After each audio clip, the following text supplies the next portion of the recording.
Hey guys, what's up? It's Frontier. Welcome back to another video on the channel. Appreciate you guys being here. So today we have an article that came out by Game Rant speaking on Highguard boss issues statement on games player counts. Now usually I wouldn't use Game Rant because I don't really find them all too credible. They've had some blunders in the past, but this was one of the only articles that I could find that highlights the statements made here. So let's just get right into it. So it says, in a recent interview with Polygon, Highguard Director Chad Grenier, I think that's how you say it, stated that player count does not matter to developer Wildlight Entertainment. Instead, Grenier says that player enjoyment is true metric by which Wildlight wants Highguard to succeed. So interesting that he doesn't really care about player counts, he just cares about player enjoyment.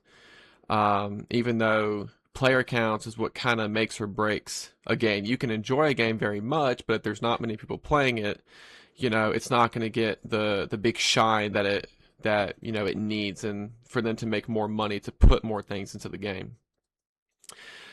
He goes on to say, a new multiplayer raid shooter, Highguard has had a rather shaky start. Highguard has made its debut at the Game Awards 2025, where it was revealed as the show's one or more thing announcement, a spot usually reserved for reveals from high-profile developers like Capcom and Naughty Dog. A report in the following weeks confirmed that Jeff Kiley, I think that's how you say it, had actually offered the spot to Highguard's developers free of charge, and although Wildlight Entertainment originally planned to shadow drop the game, it couldn't pass on the opportunity to get it in front of the masses. Wildlight went radio silent following Highguard's announcement, but the game launched as planned on January 26, where it was met with a mixed reception from players. So that's interesting. They offered a spot to Highguard's developers free of charge, but they were actually planning to release a shadow drop the game, but they couldn't pass it up for the opportunity to share it with them. That's interesting. Next, we got Highguard's director says player count doesn't matter as much as player enjoyment. So it says Polygon's Austin Manchester recently interviewed some of the key developers behind Highguard. One of those devs was Chad Grenier, a co-founder and studio head of Wildlight Entertainment and Highguard's game director. In the closing moments of the interview write-up, Polygon states that what's most important to Wildlight is trying to create a game that people love and becomes part of them, as opposed to achieving a high player count. Grenier's full statement reads, whether it gets 1,000 people or 100 million people, it doesn't matter. What matters most is that the game is loved by people who played it. And I can see where he's coming from with that. You want people to play your game because, let's face it, if people don't like your game, they're not going to play it. Player counts drop dramatically, maybe even down to 0, and then the studio shuts down, game is dead, no money to be made. Okay. Next, we got Highguard's player count has been steadily dropping since launch. According to tracker site DB, Highguard debuted on Steam with a day one peak player count of 97,249 players. Of course, these numbers only pertain to those playing Highguard on PC via Steam and do not take into account player counts on PlayStation 5 or Xbox Series X. Highguard's player count has been steadily declining since launch day, beginning with a major drop on January 27th that saw a peak player count of 39,832. This marked a 59% decrease in players. 3 days later, January 30th, Highguard's peak player count on Steam was just 11,500, an 88% decrease since launch day. Yeah, so the game has been steadily decreasing in player counts. We're going to look at the player counts here in a minute. But it says, over the last weekend, however, Highguard experienced a slight spike in player count.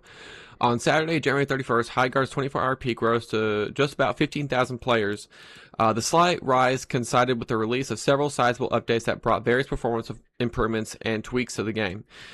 These updates also added an experimental 5v5 mode, which aimed to address one of the most common criticisms surrounding Highguard, that the game's maps feel too large for 3v3 lobby sizes. Via an X post on February 2nd, Highguard's developers confirmed that this 5v5 mode will be permanent of the game moving forward, and that is true. I have the tweet right here. There you go. They posted this February 2nd. You see, I commented right here on it. So it says, "You've been asking. We're happy to share. 5v5 raid mode is here to stay. We appreciate everyone hopping over the weekend to give the mode a try. We saw a fairly even split between 3v3 and 5v5, which helped inform our decision. So yes, 5v5 is here to stay. I didn't expect them to get rid of 5v5. I think it was the best thing they've done for the game since launch. They would be stupid to take 5v5 away. I think that would really have shot the player count even lower than it is now. We're going to take a look at that here in a minute. But it says, but despite the positive reception, Wildlight Entertainment has received the following decision to add 5v5 to Highguard. The game's player accounts has started to decline once again. February 2nd marked Highguard's lowest peak player account with just around 10,000 people playing concurrently via Steam. And as of February 3rd at 12 p.m. Eastern Time, there are just about 5,000 players on Highguard, marking an almost 95% drop-off in player base since Highguard's launch on January 26th.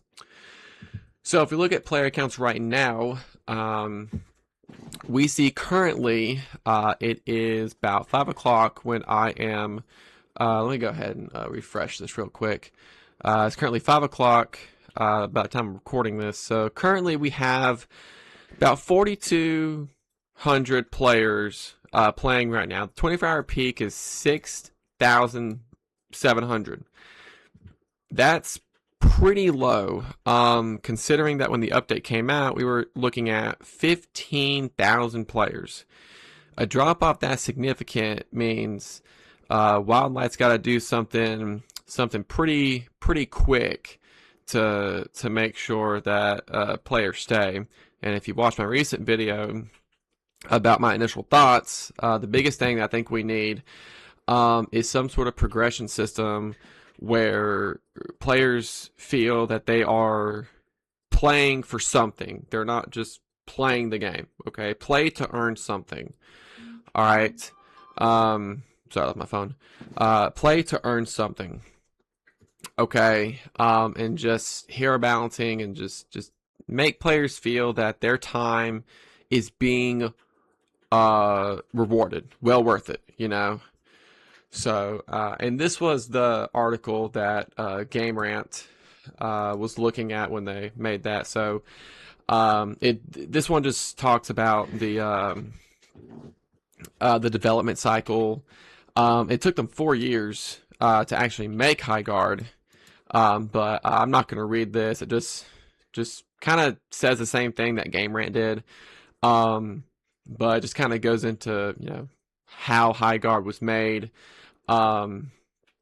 But there was one that I actually wanted to take a look at.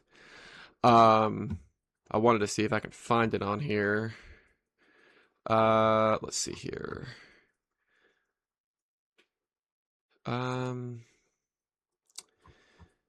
Let's see. It was on here. I did have it. But, it said, Wildlight started with a small team of 5 or 6 people and remained that size for some time before gradually ramping up over the years. It's now about 100 people, around 60 of whom previously worked on Apex Legends and Titanfall. Okay, so when this game started, it only had 5 or 6 people, but now they have about 100 people actually working on this game. And, I mean, 100 people is not a lot, but you gotta understand, Wildlight Entertainment is not a very big, it's not a very big studio, like you would say,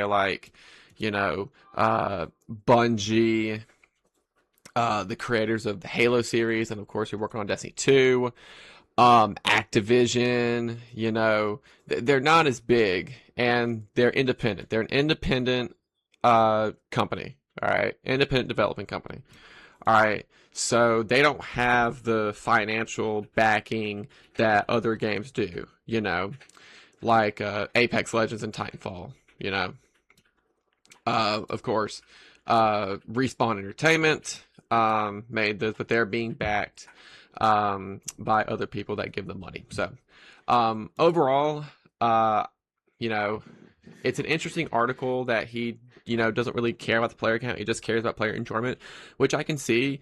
But you have to put something into the game that actually gets people to play the game, because a lot of people have cut the game off. They don't want to play it anymore. You know, um, you have to put something into the game that everyone can enjoy. All right.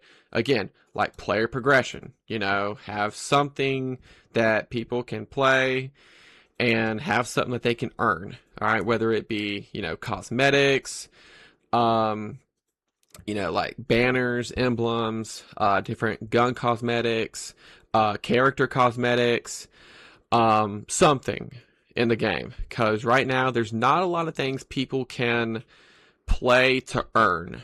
All right. There are most of the things that you can earn, um, or a majority, I would say, has to be bought. So, yeah. But I just wanted to show you guys this article because I thought it was interesting. It came up on my feed. Um, I was researching a little bit, see if anything came out about the game. That's where I saw this. I didn't see this. I just saw it today. So hopefully you found the information here helpful. And if you did, please be sure to like and subscribe if you want to see more content like this. And I will leave a link to this article in the description as well as the Polygon article. So if you want to read that yourself, you're more than welcome to. But that looks like that's going to be it for today's video. I want to thank you all so much for watching, and I will see you all in the next one. Goodbye.